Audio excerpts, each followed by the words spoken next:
اعوذ باللہ من الشیطان الرجیم بسم اللہ الرحمن الرحیم الحمد للہ رب العالمین والصلاة والسلام علی اشرف الانبیاء والمرسلین وآلہ الطیبین الطاہرین۔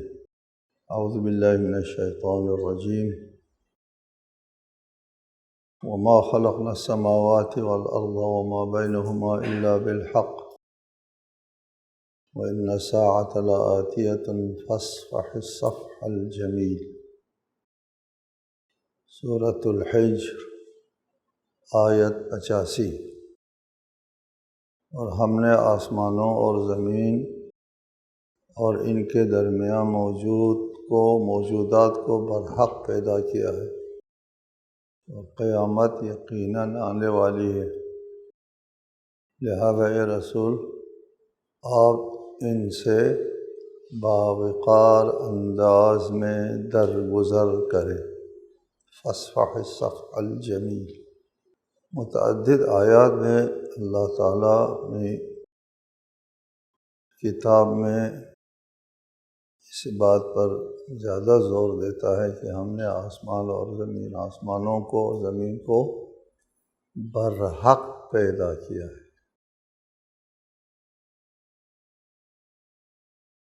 برحق پیدا کیا ہے،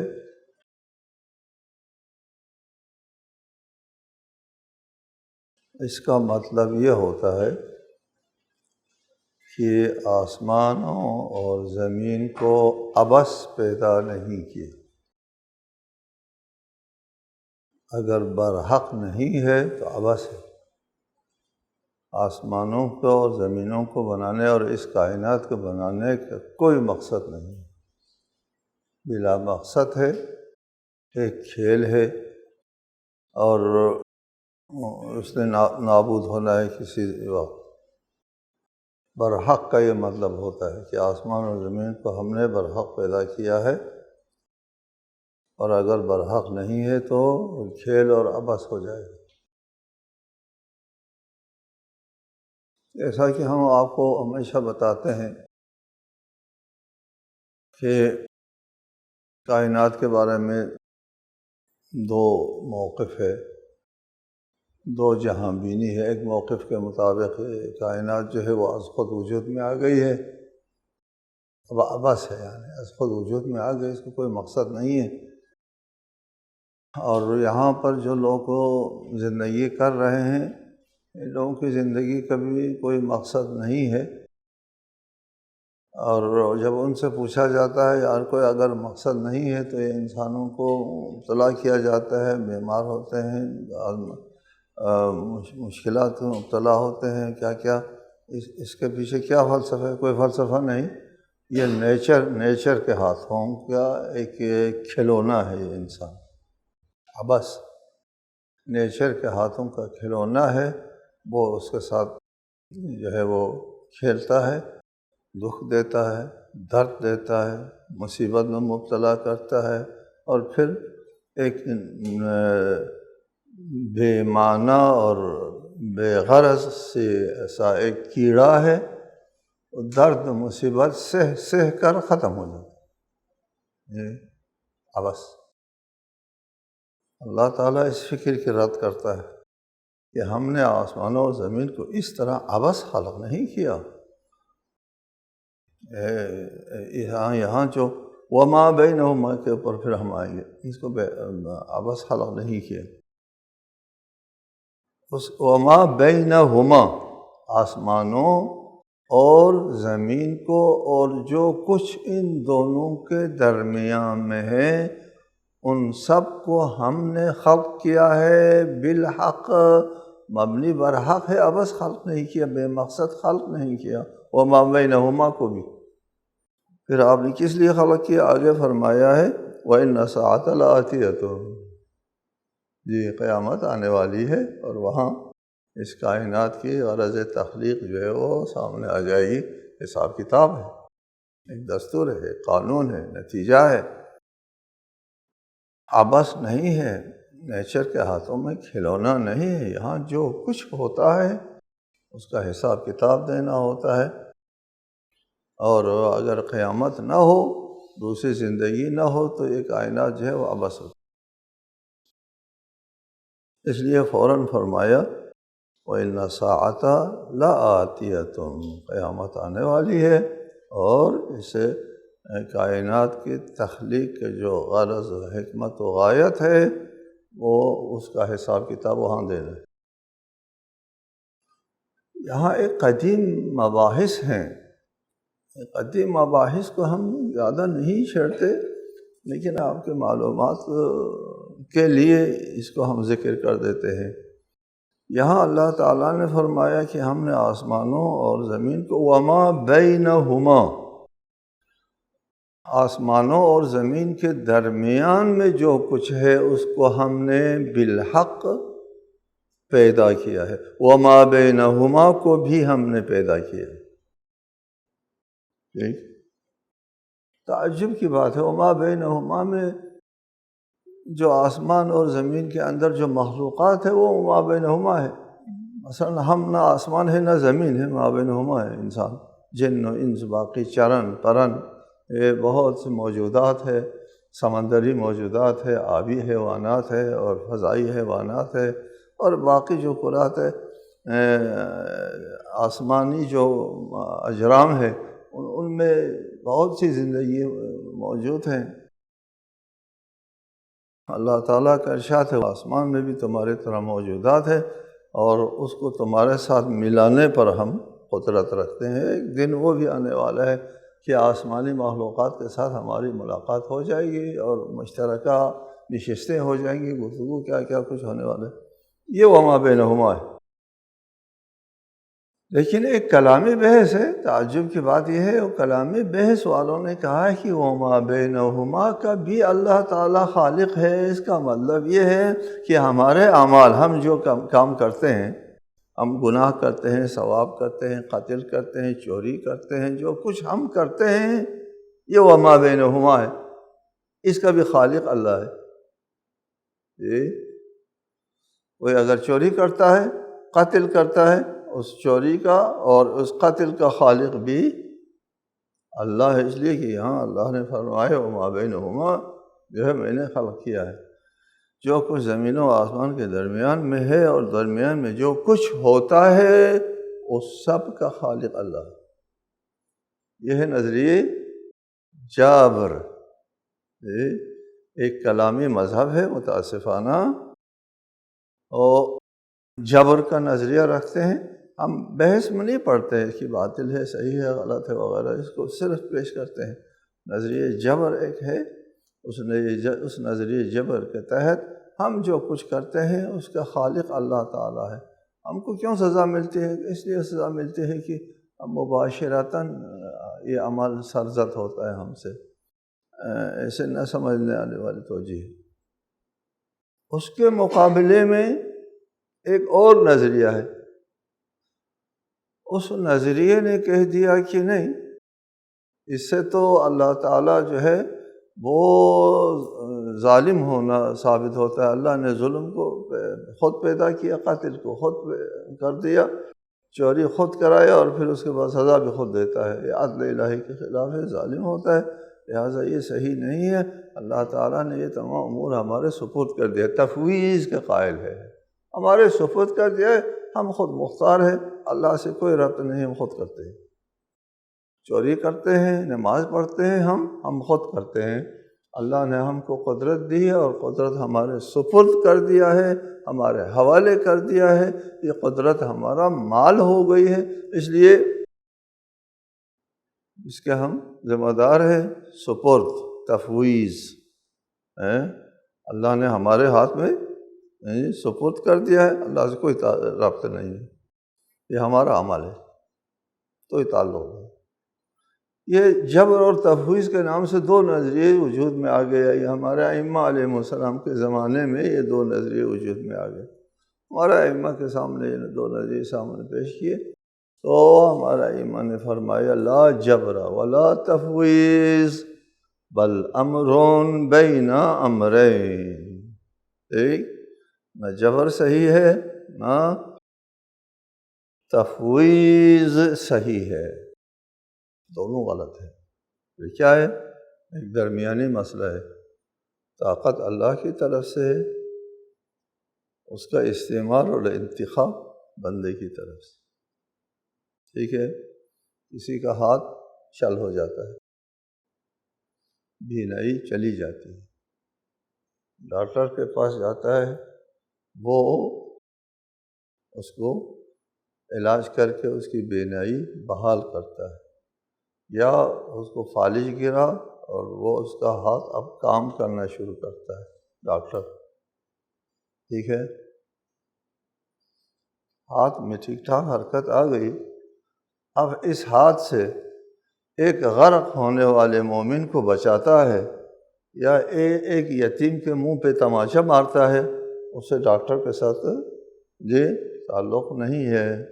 ڈاکٹر نے اس کا ہاتھ میں جنبش دے دی ہے، ٹھیک ہے، ڈاکٹر کے ساتھ ہم اس کو فرض کرتے ہیں، ڈاکٹر کے ساتھ بھی مثال صحیح نہیں ہوتی، ڈاکٹر نے بجلی کا کرنٹ دے دیا، کنیکشن دے دیا اور اس کے ذریعے ہاتھ میں حرکت آ گئی۔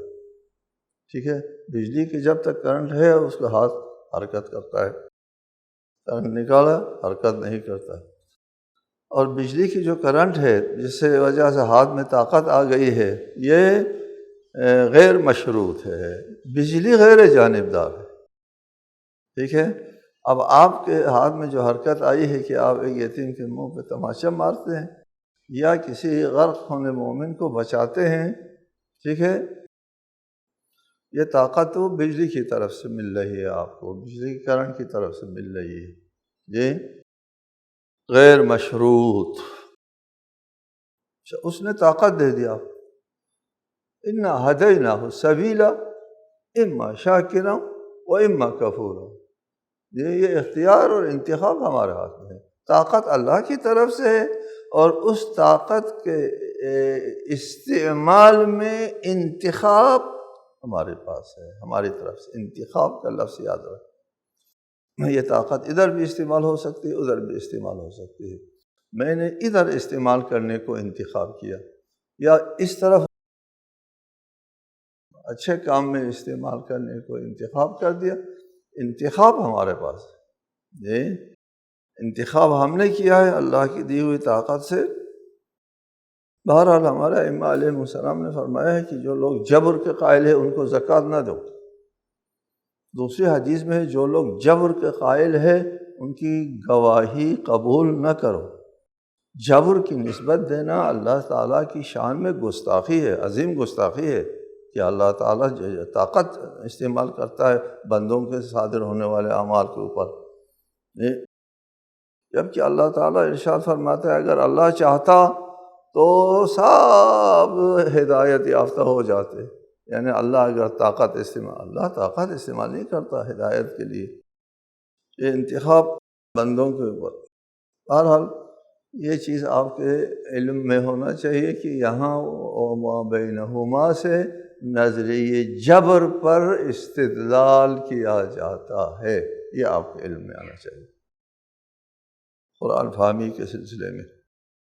وما خلقنا السماوات والارض وما بینہما الا بالحق وان الساعة لآتیۃ، اور قیامت آنے والی ہے، لہٰذا یہ آسمان اور زمین کا خلق جو ہے وہ عبث نہیں ہے، بے مقصد نہیں ہے، اور وہ مقصد جو ہے وہ قیامت کے دن سامنے آتا ہے۔ ابدی زندگی کے لیے، ہمیشہ کے لیے اس انسان کو اللہ تعالیٰ نے بنایا ہے۔ یہ سورہ مبارکہ مکی ہے، سورۃ الحجر، اور مکے میں لوگ ابتدائی اسلام میں رسالت مآب کے خلاف استہزاء کرتے تھے، تمسخر کرتے تھے، مذاق اڑاتے تھے اور اذیت دیتے تھے، آزار دیتے تھے۔ تو اس آیت میں ارشاد فرمایا ان کے ساتھ مت الجھے، جو لوگ آپ کی کو اذیت دیتے ہیں، آپ کے ساتھ تمسخر کرتے ہیں، مذاق اڑاتے ہیں، اذیت اڑا کر کٹ پھینکتے ہیں، کیا کچھ نہیں کرتے تھے، نہ الجھیں ان کے ساتھ۔ فاصفح الصفح الجمیل کا ترجمہ میں نہ الجھے کر رہا ہوں،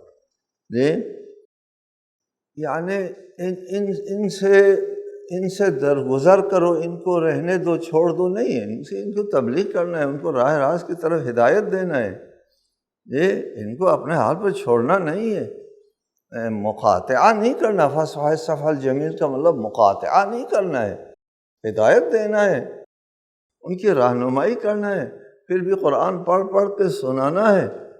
یہ فصفح الصفح الجمیل کا مطلب یہ ہے جب بھی کوئی مشرک، کوئی کافر آپ کو اذیت دیتا ہے تو فصفح الصفح الجمیل، یہ نہایت خوبصورت انداز میں یہ اس سے نکل آؤ، یہ مت الجھو، الجھنا نہیں ان کے ساتھ، یعنی ترک تبلیغ نہیں، اس سے غلط فہمی نہ ہو۔ فصفح الصفح الجمیل سے مراد ترک تبلیغ نہیں ہے، مت الجھو، ان کے ساتھ الجھنا نہیں ہے، خوبصورت انداز میں، مہذب طریقے سے۔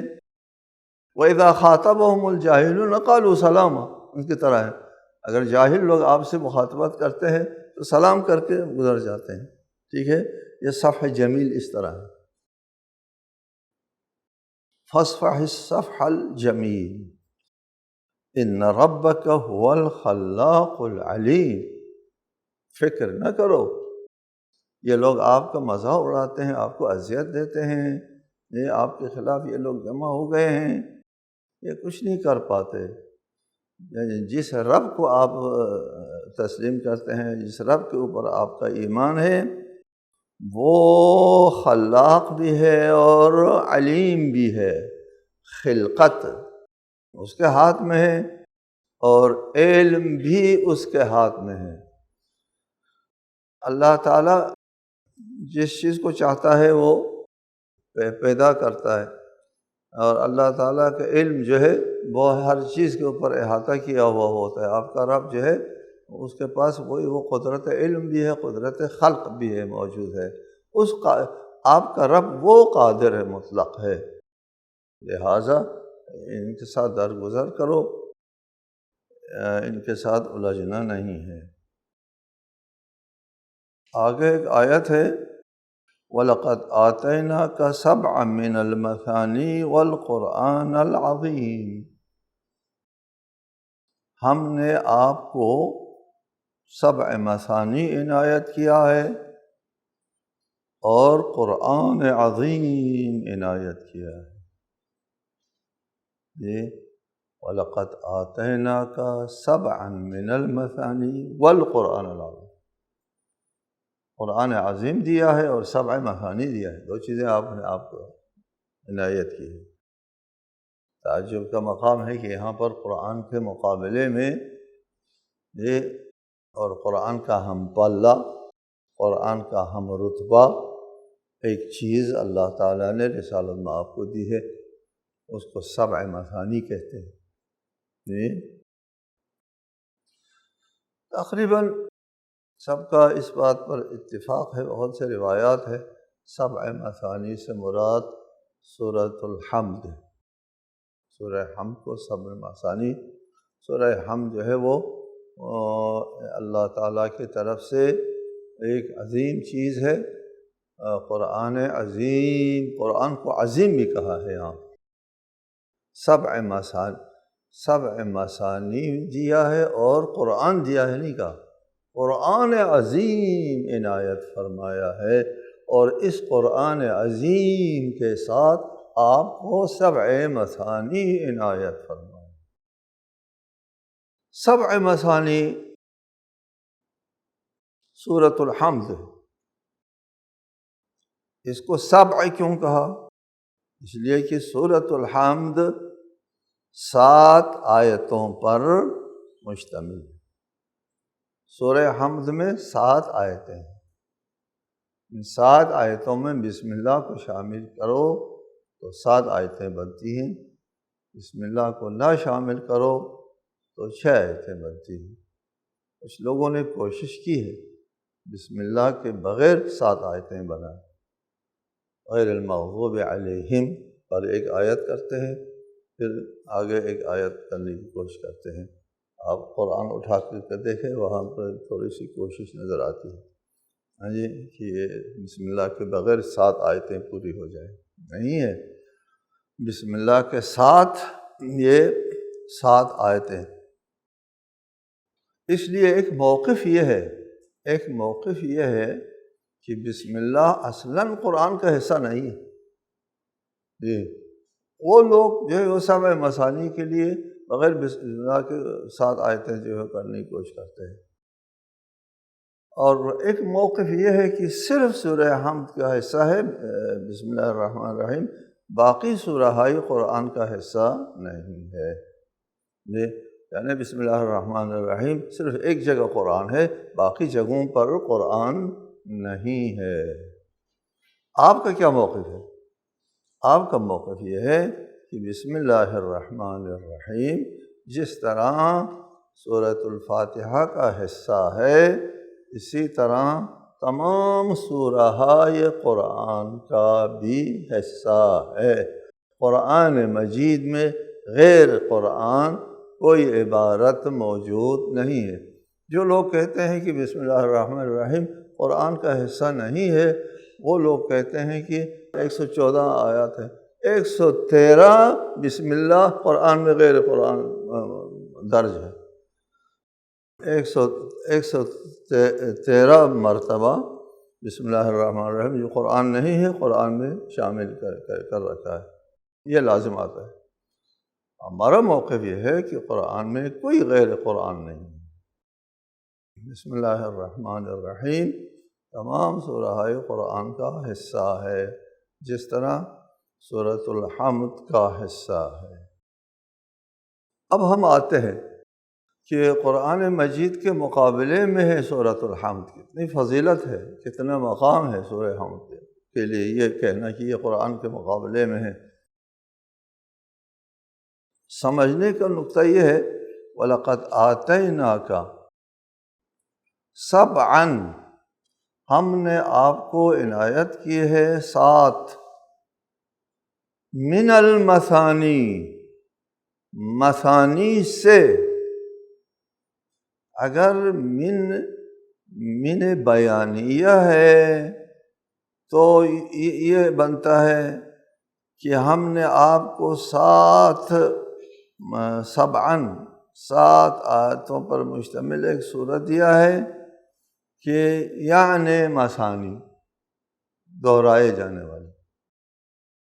اور اگر من جو ہے وہ من بیانیہ نہیں ہے، من تبعیض ہے، تبعیض من المثانی، 2 صورتیں ہو سکتی ہیں، یہ من تبعیض ہو سکتا ہے یا من بیانیہ۔ من بیانیہ ہونے کی، من تبعیض ہونے کی صورت میں مثانی میں سے 7 ہم نے آپ کو عنایت کیا ہے، مثانی میں سے۔ اگر من تبعیض ہے، من بیانیہ ہے تو کیا معنی بنتا ہے؟ ہم نے آپ کو 7 عنایت کی ہے، یعنی مثانی، من المثانی، من بیانیہ مثانی کی تشریح۔ ہم کیا اختیار کرتے ہیں، من تبعیض ہے یا بیانیہ ہے؟ ہم یہ اختیار کرتے ہیں من بیانیہ نہیں ہے، من تبعیض ہے۔ مثانی میں سے 7 یعنی 7 آیتوں پر مشتمل ایک سورہ جو قرآن جتنا اس کی وہ عظیم ہے، ہم نے آپ کو عنایت کی ہے مثانی میں سے۔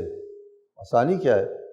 مثانی میں سے ہم نے آپ کو سورۃ الفاتحہ عنایت کیا ہے۔ ان کہتے 7 کی جگہ ہم سورۃ الفاتحہ رکھتے ہیں۔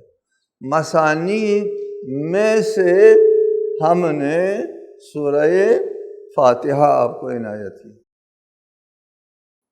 مثانی میں سے، مثانی کیا چیز ہے؟ مثانی میں سے اٹھا کر دے دیا ہے۔ قرآن مجید میں ایک آیت ہے کہ اللہ تعالیٰ نے اس کتاب کو احسن الحدیث کو نازل کیا ہے، مثانیہ تقشعر منہ جلود الذین یخشون ربہم۔ مثانی، اس کو قرآن مجید کو مثانی کہا ہے، اور کل قرآن کو مثانی کہا ہے۔ اس کا مطلب کیا ہوتا ہے کہ ہم نے قرآن میں سے سورۃ الفاتحہ، قرآن میں سے سورۃ الفاتحہ اٹھا کر کے آپ کو دے دیا ہے۔ یہ معنی بنتا ہے من المثانی۔ قرآن کو مثانی کہا ہے۔ کیوں کہا ہے مثانی؟ اس لیے مفسرین بہت سے اس میں وہ ہے اقوال، بے شمار اقوال ہے جس کو ہم اختیار کرتے ہیں۔ ان اقوال میں سے مثانی اس لیے کہا ہے کہ قرآن مجید میں کسی مطلب کو ایک ترکیب اور ایک لہجہ اور ایک ترتیب میں بیان کر کے نہیں چھوڑا۔ جی، ایک مطلب ہے، اس مطلب کو کبھی کس عبارت میں، کبھی کس لہجے میں، کبھی کس ترکیب میں، کبھی کس انداز میں۔ انداز مطلب وہی ہے، انداز مختلف ہے، مثانی ہے، مکرر ہے، یہ بار بار ہے۔ قرآن مجید ایک مطلب کو ہمیشہ ایک طریقے، ایک اسلوب کے ساتھ بیان کر کے نہیں چھوڑتا۔ ایک مطلب کو بیان کرنے کے لیے مختلف اسلوب اختیار کیا جاتا ہے۔ مختلف اسلوب والے قرآن میں سے ہم نے، یعنی قرآن مجید میں جو مطالب، جو تعلیمات قرآنی جو ہے مختلف اسلوبوں میں، مختلف طریقوں سے، مختلف ترکیبوں سے بیان کیا گیا ہے، ان میں سے اٹھا کر کے ایک خلاصہ ہم نے سبع مثانی دیا ہے، جس میں مختلف نہیں ہے نا، یہاں تو تکرار نہیں ہے کسی چیز کا۔ یہ مختلف اسلوبوں والے قرآن میں سے ایک اسلوب کا سبع مثانی دیا، اس کا سارا خلاصہ اس میں۔ یہ بہت بڑی فضیلت ہے سورۃ الفاتحہ کے لیے کہ یہ قرآن کا حدیث بھی ہے نا، قرآن اور سورۃ فاتحہ کے درمیان تمام قرآن کا، اس کا مطلب یہ بنتا ہے تمام قرآن کا خلاصہ ہم 7 صورتوں میں آپ کو خلاصہ کر کے عنایت کیا ہے۔ السلام علیکم ورحمۃ اللہ۔